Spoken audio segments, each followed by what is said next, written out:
Salut à tous, bienvenue. Donc aujourd'hui nous allons voir comment se présente l'interface de Illustrator. En fonction de la version de Illustrator que vous avez, vous aurez différentes présentations au démarrage de Illustrator. Donc comme on peut le voir ici, ça c'est la version CC 2020. Donc lorsque vous allez démarrer Illustrator, cette petite fenêtre là va s'afficher. Et en fonction de l'image ou de la présentation de la première fenêtre, vous saurez déjà quelle version de Illustrator vous avez. Donc là, vous voyez, c'est la version 2021. Celle-ci, c'est la version 2019. Celle-là, c'est la version 2020. Donc, dans cette formation, moi, je vais utiliser la version Illustrator CC 2019. Donc, c'est pour ne pas... Parce que tous les PC ne supportent pas Illustrator 2021. Donc, pour rester dans une marge d'Illustrator une meilleure version d'Illustrator et une très très bonne, mais que tous les PC ne supportent pas, j'ai choisi Illustrator 2019 pour pouvoir vraiment permettre à tout le monde de me suivre. Donc, lorsque vous allez installer et démarrer l'application, vous aurez déjà la fenêtre dont je viens de parler et vous allez avoir l'interface de Illustrator qui se présente comme ça. Donc, si ça ne se présente pas comme ça, c'est en tout cas un peu similaire, vous voyez. Donc, pour créer un nouveau fichier, vous cliquez ici, créer un nouveau fichier. Pour ouvrir un ancien fichier que vous avez déjà eu à utiliser. Donc ça, c'est par exemple si vous aviez des fichiers Illustrator sur votre PC et vous voulez utiliser ceux-là, au lieu d'en créer, vous pouvez directement ouvrir ici. Donc en gros, c'est ça. Pour ceux qui avaient déjà eu à utiliser Illustrator une fois, lorsque vous allez revenir, il va vous présenter l'interface sous cette manière-là. Donc, l'interface va un peu changer parce que vous auriez déjà eu à faire des trucs, vous auriez déjà des fichiers ouverts. Donc, ici, vous allez retrouver certains fichiers qui seront là et qui seront déjà... En fait, c'est les fichiers que vous avez récemment ouverts. Vous voyez, 52 secondes, 2 minutes, 1 heure, hier, 3 mois. Vous voyez, c'est un peu quelque chose comme ça. Donc, toujours pareil, ce sera créer nouveau ici, ouvrir et les différents formats rapides que vous pouvez avoir sous la main. Donc, voilà mon interface ici à moi. Donc, moi, j'ai pas besoin de connexion. On n'a pas besoin de connexion, donc j'ai coupé ma connexion. Donc, je viens ici en haut, je fais fichier, nouveau. Donc, voilà la fenêtre qui s'affiche lorsqu'on veut créer un nouveau document. Donc, récent... voilà, vous voyez. Ici, on a le nom du fichier. Donc, ici, je peux le nommer, je sais pas, image, par exemple. Image. Donc, ici, j'ai les tailles et ici, l'unité. Donc, pareil ici, centimètres, millimètres. C'est un peu comme sur Photoshop, vous voyez. Donc, pixels, centimètres, donc, on reste sur pixels. Le format ici, pour la largeur et la longueur. Donc, lorsque je vais mettre, par exemple, 450 et je clique ailleurs. Donc, vous voyez l'orientation ici, elle est en mode portrait. Elle n'est pas en mode paysage. Si je veux le mode paysage, je vais cliquer ici et il va m'inverser les unités. Donc, portrait, vous voyez, paysage. Donc, ça m'arrive souvent, par exemple, à moi, je veux un truc sous format paysage, mais lorsque je rentre les données ici, ce n'est pas exactement ce que je voulais, vous voyez. C'est pas ce que je voulais, donc directement je clique ici, il m'inverse au lieu de faire genre copier, coller, tout ça. Donc c'est très pratique, vous voyez. Donc ici, on peut décider le nombre de plans de travail qu'on veut créer sur Photoshop. Donc on va voir après ce que c'est. Donc vous pouvez ici en même temps modifier vos plans de travail. Donc c'est pas comme sur Photoshop, c'est un peu différent, mais bon, c'est presque la même logique. Ensuite, vous voyez ici, vous avez mobile. Donc vous avez directement les tailles pour iPhone X, iPhone 8 et iPad, tout ça. Vous avez le web ici. Donc vous voyez interface d'une d'une application web. Donc les pages web, tout ça c'est là. Donc ici ce sont les formats d'impression. Donc et lettres A4, vous pouvez faire comme ça. Vous voyez pour avoir A3, B4, B5. Donc voilà, c'est à vous de choisir. Vous pouvez directement choisir de taper les dimensions ici. Ici, format vidéo, donc HD, HTV et plein d'autres formats. Voilà. Donc généralement, moi, je reste ici sur récent. Ouais, vous avez même d'autres, les plus utilisés. Donc souvent, moi, j'utilise de 8 cm, 8 cm. Donc 8 cm est là, 5 cm aussi, voilà. Ouais, donc vous avez des formats récents qui sont là. Donc là, je reviens en pixels. Je choisis mon 1080. Un plan de travail et je fais Create. Donc voilà un peu à quoi ressemble mon interface lorsque je crée un nouveau document. Donc je tenais à préciser que moi, mon Illustrator, par exemple, ici, c'est en anglais, mais la disposition des éléments est la même. Donc, lorsque je vais vous dire, par exemple, telle chose, c'est à tel endroit, c'est pareil, vous aurez à le trouver ça exactement au même endroit. Vu que c'est en anglais, ça n'aura pas la même prononciation. Par exemple, ici, vous voyez Windows, Workspace, donc c'est espace de travail. C'est pas donc ici nous avons les différents espaces de travail, donc essentiel classique, automatique, donc voilà. Donc quand je vais vous dire par exemple contrôle, ce sera toujours la même position. Donc vous allez voir ici les petites lignes qui séparent ces sections là, vous voyez, c'est comme si c'est sectionné. Donc si on vous dit contrôle, vous allez retrouver ça exactement au même endroit. Donc c'est juste la langue qui a changé. Donc au cas où vous aurez par exemple une version de Illustrator qui soit en anglais, ça vous permet en même temps de vite vous retrouver.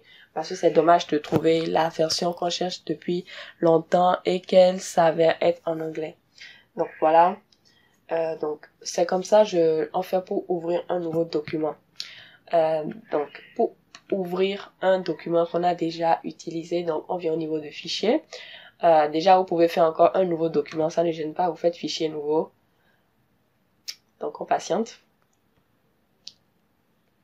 Donc, vous choisissez les dimensions. Donc, ici, par exemple, je peux mettre du 800 et faire créer. Vous voyez, c'est comme ça. Donc, vous avez deux ici. Ici, vous voyez là, en haut, là. C'est un peu comme sur Photoshop, c'est le nom du plan de travail, donc de votre fichier. Et ici, vous avez le type de fichier.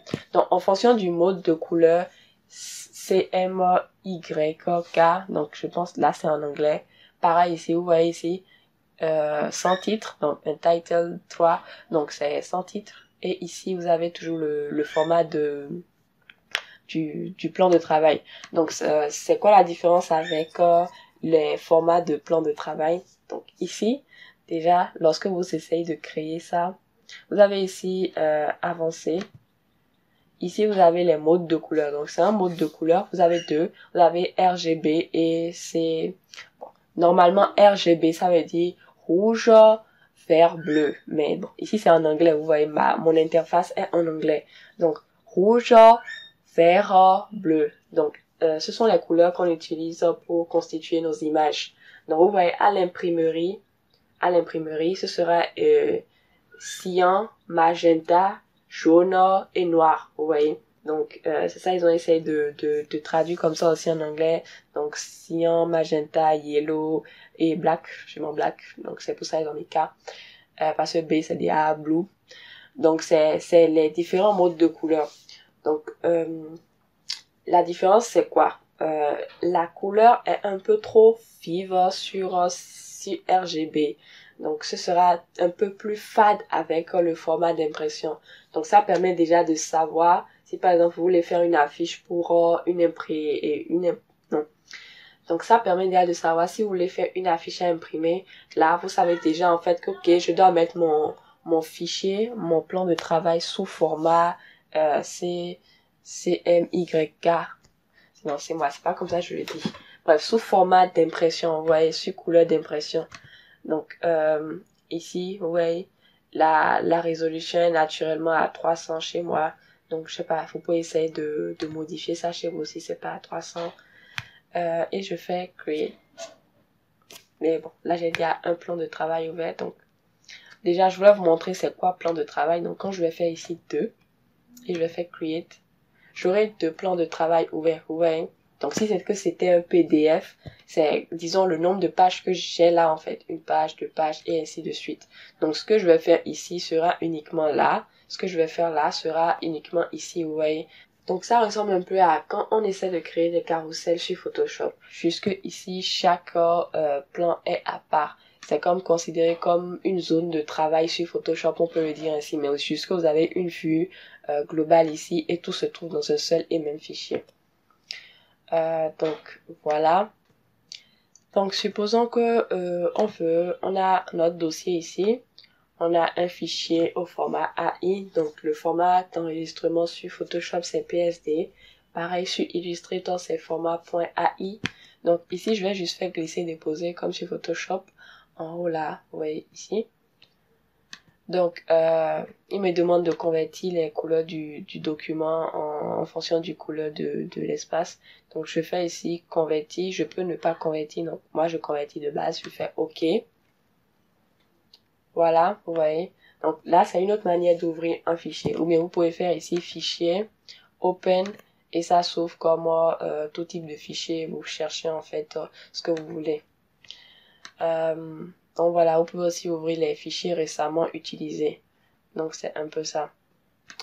Donc à droite ici, vous avez l'espace de la barre d'outils. Donc c'est la barre d'outils, vous voyez. En haut, vous avez la barre de menu. Et ici, vous avez une barre de contrôle. Donc c'est quoi? C'est mieux d'aller directement au terme. Donc déjà, vous avez cette petite icône ici. Lorsque vous cliquez dessus, vous voyez, c'est comme si ça plie et ça déplie. Vous voyez, ça plie, ça déplie. Donc c'est déjà pour vous permettre, lorsque vous allez faire des erreurs après, pour que vous ne me dites pas, par exemple, j'ai fait telle chose, je ne sais plus comment remettre ça à sa place et tout, voilà. Donc c'est à cause de ça que je vous présente déjà l'interface. Donc là, si je déplie, tout s'aligne comme ça. Et lorsque je replie, ça fait comme ça. Vous allez remarquer qu'il y a 3 petits, de petits traits ici. Donc lorsque je clique dessus et je maintiens, ça me permet de bouger la barre, vous voyez. Donc j'ai laissé. Donc avant ça, j'ai maintenu. Donc j'ai fait un clic gauche et j'ai maintenu pour pouvoir le déplacer. Et donc vous voyez, lorsque je mets ça ici, il y a une petite ligne bleue qui apparaît. Donc la ligne bleue me permet de signifier que ok, je suis à la bonne place, c'est là je veux vraiment mettre.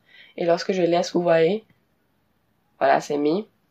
Donc c'est pareil, si je veux la faire sortir, je maintiens et je glisse ici, vous voyez, et je laisse et ça fait. Donc ici je peux encore déplier et plier, déplier plutôt, ou décider de le fermer. Mais là on veut pas la fermer. Donc là je vais faire comme ça et la déposer, vous voyez.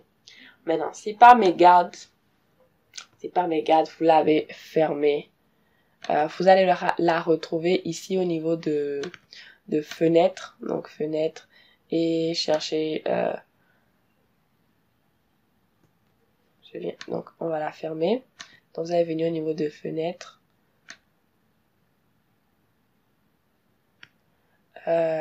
workspace, donc espace de travail, et vous allez faire reset essentiel classique. Donc ça va remettre à jour, ça va remettre ça à son état initial. Donc si vous n'avez pas reset classique, c'est normal parce que vous aurez choisi ici, il y a différents espaces de travail. Donc si je clique sur essentiel, vous allez voir que l'interface va un peu changer, vous voyez. Je vais refaire un autre espace de travail, layout par exemple. Donc quand on clique en patiente, vous voyez, l'espace change en fonction de ce qu'on veut.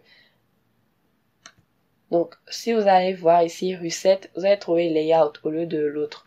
Donc, c'était sur essentiel classique. Donc, quand je fais essentiel classique, espace de travail, reset, vous voyez, genre mettre à jour ou bien ce que vous voulez. Donc, c'est les espaces et le nom de l'espace en fait. Donc, on était sur essentiel classique. Donc, on reste dessus. Donc, le truc, c'est que c'est cette barre-là. elle n'est pas disponible sur l'espace de travail essentiel simplement. Donc, je préfère garder ça parce que c'est disponible sur des versions précédentes de Illustrator, mais vous pouvez décider de l'enlever, ça ne gêne pas. Vous pouvez faire comme ça, oui, et décider de la fermer. C'est à vous de voir. Donc, je la remets. Bon, jusque là, j'ai pas trouvé.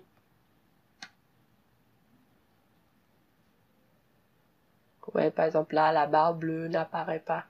Donc, c'est pas grave, je vais juste faire Workspace, Reset Essential. Et ça revient.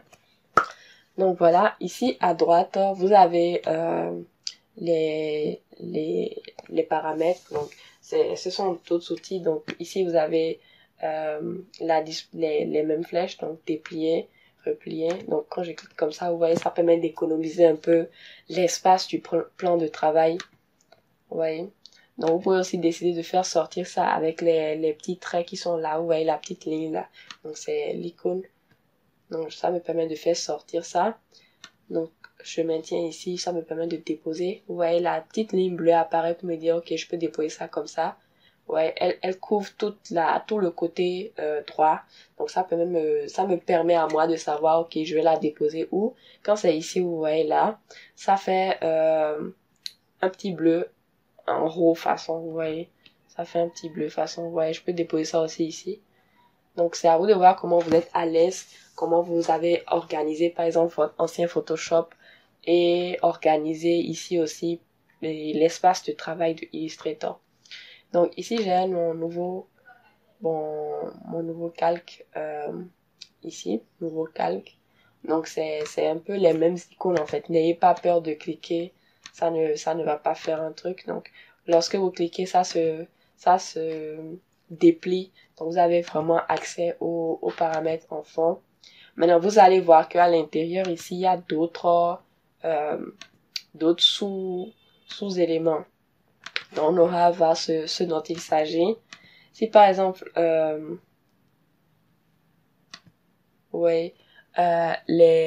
si je fais comme ça, et je les sors, les trois sont dans le même compartiment, vous voyez. Je peux décider de sortir un, ça ne gêne pas.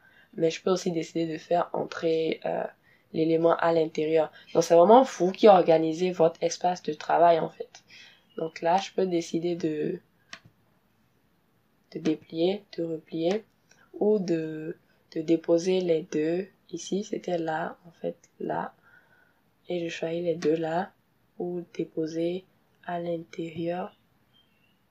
Ouais. Et donc, les deux sont là ensemble. Donc, vous avez tout la même disposition. Si je fais ceci dehors, et je fais comme ça, ouais, il n'y a que deux là, à l'intérieur. Donc, c'est en fonction de comment vous allez organiser le truc, votre espace, que les choses vont se présenter. Donc, je pense que j'ai fait le tour des choses. Si par exemple, vous cherchez un truc et vous ne le retrouvez pas, généralement, vous allez trouver ce dont il s'agit dans cette zone-là. Donc, s'il y a un truc qu'on cherche et qu'on ne trouve pas ici, si votre interface est en anglais, vous allez directement, je sais pas, genre sur Google, et vous traduisez, par exemple, si vous cherchez les calques, vous ne trouvez pas les calques, par exemple, supposons en fait, j'avais fermé ici les calques, donc ici je vais chercher les calques. Oups. Voilà, d'ailleurs, vous voyez, et ça a apparu ici, donc je ferme, et je peux encore avoir accès à ça, vous voyez. Donc, c'est vraiment vous qui constituez votre interface. C'est pour vous permettre à suite, lorsque vous supprimez un truc, vous pouvez le ramener et autre chose. Maintenant, concernant la barre d'outils, ici, voilà, moi j'aime mieux garder ça comme ça. Vous avez une petite icône ici, une petite flèche vers le bas. Donc, lorsque vous cliquez dessus, avec le clic droit de votre souris, c'est pas le clic gauche, c'est le clic droit bien sûr, hein. Vous avez ici, vous voyez, cette petite barre là, cette petite flèche, lorsque vous cliquez, ça permet d'avoir une version transportable, on va dire, puisque ici, vous avez toujours votre vos outils, mais ceci c'est comme si c'est plus proche, donc quand vous travaillez, vous pouvez directement, plus facilement avoir accès à ça. Donc vous pouvez la rendre plus petite, plus grande, bon, à vous de voir. Moi je ne l'utilise pas trop, mais bon, on ne sait jamais, peut-être ça sera utile pour vous. Donc on va se retrouver dans la prochaine vidéo.